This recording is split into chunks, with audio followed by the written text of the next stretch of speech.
గౌరవనీయులు కొనిదాల పవన్ కళ్యాణ్ గారు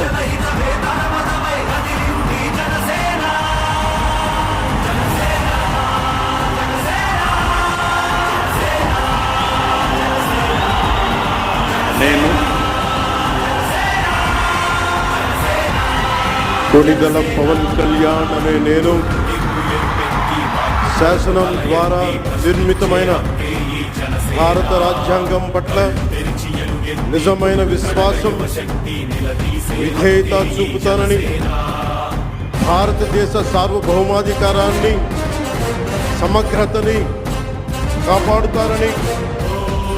ఆంధ్రప్రదేశ్ రాష్ట్ర మంత్రిగా నా కర్తవ్యాలను శ్రద్ధతో అంతఃకరణ శుద్ధితో నిర్వహిస్తానని భయం గాని పక్ష